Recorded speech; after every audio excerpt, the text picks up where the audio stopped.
Assalamualaikum warahmatullahi wabarakatuh. Salah satu sifat Allah yang harus betul-betul kita pertimbangkan adalah sifat Al-Ghafur. Al-Ghafur itu artinya adalah Maha Pengampun. Untuk memanfaatkan sifat Al-Ghafur ini adalah kesempatan terbaik bagi kita semua, kapan dan dimanapun kita berada. Yang harus kita lakukan adalah dengan bertobat. Bertobat adalah fasilitas yang disediakan oleh Allah. Tidak pernah mengenal berhenti selama hayat masih di kandung badan. Banyak sekali kita melakukan perbuatan maksiat. Mungkin kita terjerumus pada perbuatan-perbuatan dosa. Maka sifat Al-Ghafur ini senantiasa merahmati kita kapan dari dimanapun. Untuk itu sepandai-pandainya kita adalah orang yang memanfaatkan sifat pengampunnya Allah Subhanahu wa taala dengan bertobat. Kaum sufi mengatakan tobat adalah merupakan pintu gerbang untuk jalan menuju Allah. Tobat adalah salah satu bentuk untuk menapikan kembali noda-noda yang kita sudah lakukan, menghapus dosa-dosa yang kita lakukan. Fasilitas untuk bertobat adalah seperti fasilitas sebuah sungai yang ketika kita berjalan di samping sebuah sungai, kita tinggal ujiannya apakah kita orang yang cerdas atau orang yang bodoh. Ketika kita orang yang cerdas berjalan di tepian sungai mengalir, ketika kita berbuat atau terkena noda, kotoran ketika kita berjalan kaki, kemudian kotoran itu nempel di kita, langsung kita cuci. Karena fasilitas untuk mencucinya ada, yaitu sungai yang mengalir tadi. Itu berarti kita cerdas. Jadi orang yang cerdas adalah ketika dia berbuat dosa, langsung dia bertobat. Tapi kalau kita tidak cerdas, mungkin ketika kita salah berbuat sekali, padahal fasilitas air mengalir di samping kita tunggu saja nanti sampai perjalanan kita sampai baru kita cuci. Mungkin Allah berkehendak lain. Ternyata sebelum sampai pada tujuan, ternyata Allah sudah memanggil kita, sudah mencabut usia kita. Berarti fasilitas tobat kita tidak manfaatkan seperti fasilitas air yang mengalir tadi di tepian jalan ketika kita berjalan menelusuri sungai. Untuk itu hadirin sekalian jamaah rahimakumullah, wasari'u ila maghfiratin min rabbikum wa jannatin arduhas samawati wal ardh uiddat lil muttaqin. Surat Al-Imran 133 ini dengan jelas, wasari'u ila maghfirah, segeralah kamu. Jadi jangan ditunggu-tunggu, segeralah kamu untuk merebut maghfirah Allah, mendapatkan ampunan Allah, untuk mendapatkan surga yang luasnya seluas langit dan bumi. Tapi mungkin ketika kita bodoh kemudian kita tidak memperhatikan itu, mungkin kita akan menjadi orang yang menyesal kemudian yang tidak ada artinya. Ayat ini menjelaskan bagaimana fasilitas kita untuk bertobat. Wasari'u tidak mengenal detik, tidak mengenal jam, kapan saja, di mana saja, berarti segera. Bangun tidur kita bertobat, kita mau bekerja kita bertobat, kita melakukan apapun kita bertobat. Allah membuka luas lapangan kita untuk bertobat kepada Allah. Dalam pandangan fikih, apa itu tobat? Tobat adalah menyesali perbuatan dosa, kemudian kita isi dengan perbuatan baik, kemudian kita tidak mengulangi lagi. Pemahaman jumhur ulama mengatakan demikian. Tapi dalam konteks hari ini perlu saya sampaikan bahwa pemahaman tentang tobat mungkin kita bisa pahami lebih jauh lagi. Seorang Sayyid Muhammad Al-Jahid menjelaskan bahwa tobat sesungguhnya bukan hanya sebatas dari perbuatan dosa yang kita lakukan, kemudian karena dosa itu memberikan implikasi kepada kita. Tobat hanya sekedar memohon maaf, memohon ampun atas dosa yang kita lakukan. Itu mungkin sekedar tobat yang kita lakukan secara orang awam. Tobatnya kayak saya sebut mungkin tobat pasif. Dalam perspektif lain perlu saya sampaikan bahwa taubat itu ada dua perspektif. Ada taubat yang disebut taubat pasif dan ada yang disebut dengan taubat progresif. Ini penting. Taubat pasif adalah taubat yang dilakukan ketika kita berbuat dosa, kemudian kita segera memohon ampun kepada Allah. Tapi persoalannya untuk melihat produktivitas taubat kita, perlu di sini saya sodorkan tentang taubat progresif. Sayyid Muhammad Al-Jahidi mengatakan dalam kitab Firihab Taubat, mengatakan bahwa tobat progresif atau tobat yang aktif sesungguhnya tobat yang memiliki beberapa kriteria. Ada 3 kriteria atau 3 prasyarat. Yang pertama ada tobat min haitsu hiya maksiyah. Kita bertobat kepada Allah karena tahu esensi perbuatan yang kita lakukan adalah memang maksiat, memang dosa, memang kejahatan. Kita mungkin salah kaprah ketika kita mengatakan tobat yang kita lakukan karena efek yang sudah kita terima. Tobat yang progresif atau tobat aktif adalah tobat yang memberikan dampak bukan hanya secara pribadi juga kepada orang lain. Min haitsu hiya maksiyah artinya adalah dia mentobati karena esensi perbuatan yang dia lakukan adalah maksiat, adalah dosa. Banyak orang ketika dia bertobat, waktu muda dia minum minuman keras, alkohol, narkoba, dan sebagainya. Kemudian ketika dia sudah terkena ginjal, terkena ususnya, kemudian penuh dengan mungkin karena obat keras atau kena minuman, giginya sudah rontok, sudah tidak bisa menikmati makanan yang lezat, yang keras-keras, kemudian dia baru bertobat.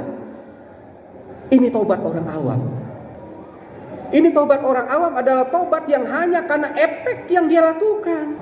Dia bertobat karena dia sudah tua, karena dari waktu kecil dia menjadi seorang preman, waktu kecil, waktu muda dia sering minum minuman keras.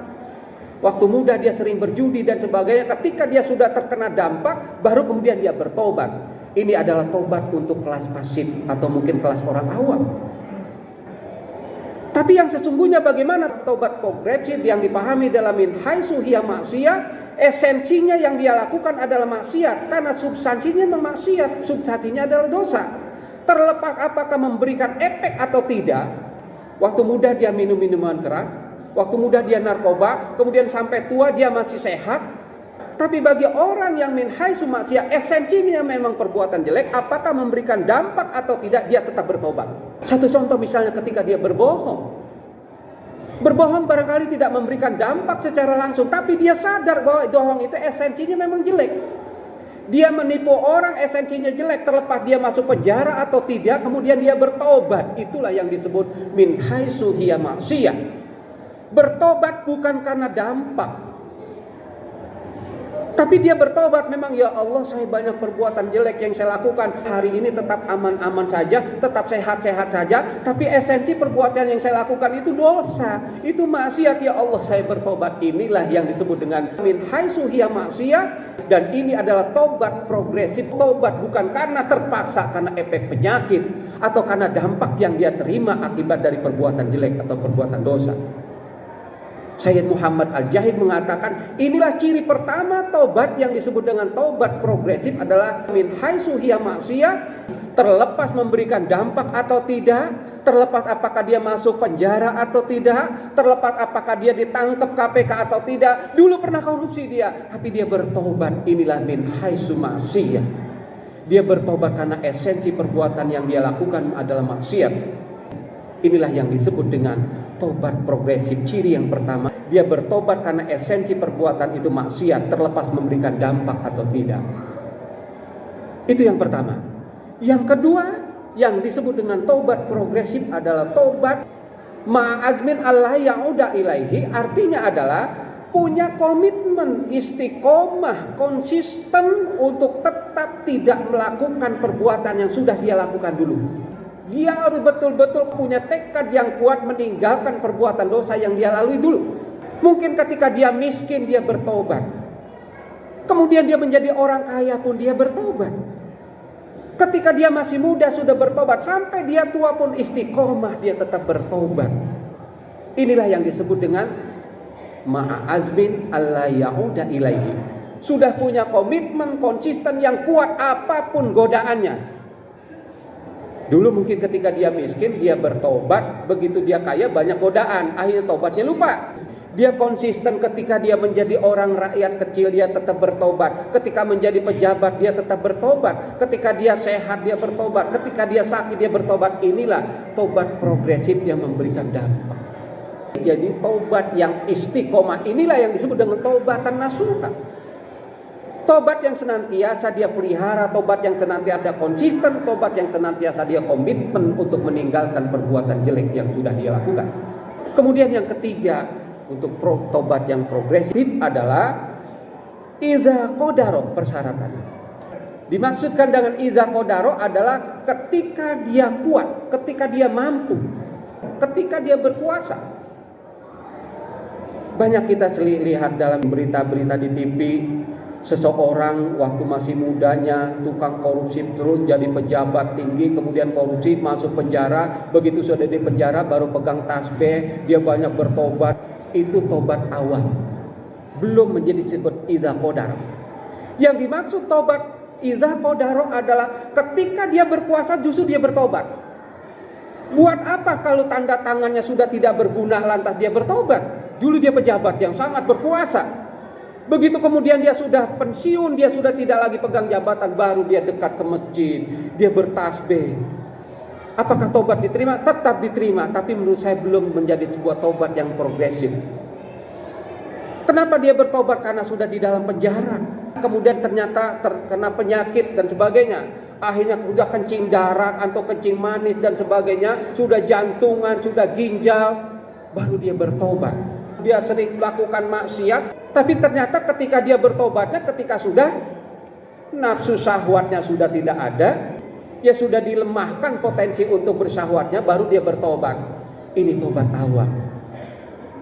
Iza qadaro adalah bertobat ketika dia berkuasa. Ketika dia menjadi presiden, dia bertobat, menggunakan pulpennya untuk kebenaran, membuat sebuah undang-undang, peraturan dan sebagainya untuk kebenaran, untuk kemaslahatan umat, untuk banyak orang. Ini yang disebut dengan tobat progresif, memberikan dampak. Banyak kita saksikan dalam berita-berita TV, orang sudah bertobat. Dulu dia penjabat yang keras, dulu dia pejabat korup, dulu dia menjadi seorang konglomerat yang segalanya bisa dibeli. Sekarang begitu kemudian dia jatuh miskin, baru dia bertobat. Iza qadaro adalah mensyaratkan tobat yang justru ketika kita berkuasa. Ketika kita menjadi pejabat, itulah ketika kita bertobat. Ketika kita menjadi seorang anggota DPR, dia bertobat. Ketika dia menjadi gubernur, dia bertobat. Ketika dia menjadi bupati dan sebagainya, bertobat. Bukan ketika nanti dia sudah lengser. Ini tobat yang memberikan dampak.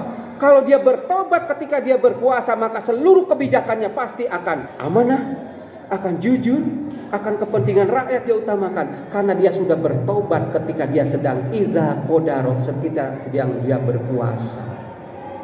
Kita berharap mudah-mudahan para pejabat kita justru bertobat bukan ketika sudah memakai baju oranye, bukan bertobat ketika dia sudah terkena penyakit AIDS, bukan ketika dia bertobat ketika sudah terkena ginjal akibat minum minuman, bukan ketika dia bertobat ketika tangannya sudah kecelakaan sehingga dia sudah tidak lagi bisa tanda tangan. Bertobatlah ketika kita berkuasa. Itulah makanya kita wasari'u ila magfirah. Allah menyegerakan, menyuruh kita segera, dikasih kita kesempatan untuk jangan kamu tunda-tunda. Ketika kamu miskin bertobat, ketika kamu bodoh kamu bertobat, ketika kamu kaya kamu bertobat, ketika kamu pintar kamu bertobat, ketika kamu dalam posisi rakyat jelata kamu bertobat, dan ketika berkuasa apalagi kamu harus bertobat iza qadaro. Inilah sesungguhnya ada 3 prasyarat tadi menurut Syekh Muhammad Al-Jahid dalam kitab Firih Habib Taubah, memahami tentang tobat yang progresif atau tobat yang aktif. Yang pertama adalah min haitsu hiya ma'siyah. Dia bertobat karena esensinya perbuatan itu adalah jelek, perbuatan itu jahat, perbuatan itu dosa, terlepas memberikan dampak atau tidak ketika dia tua, dia bertobat. Yang kedua, ma'azmin Allah yauda ilaihi, artinya dengan konsisten istiqomah dia bertobat dalam kondisi apapun, dalam rayuan atau godaan apapun. Dan yang ketiga, dia bertobat iza qadaro, ketika dia justru sedang berkuasa, bukan bertobat ketika sudah tidak memiliki kekuasaan. Mudah-mudahan ini menjadi sebuah inspirasi untuk kita segera mengoreksi tobat-tobat kita. Tetap menurut jumhur ulama dalam kondisi apapun ketika dia sudah bertobat, maka diterima segala tobatnya. Tapi barangkali dalam konteks hari ini, dalam konteks pergaulan, dalam konteks media sosial yang begitu berkembang, dalam konteks kehidupan yang sudah mengglobal hari ini, terutama tobat iza qadaro menjadi sangat penting harus kita lakukan. Mudah-mudahan bisa bermanfaat. Wassalamualaikum warahmatullahi wabarakatuh.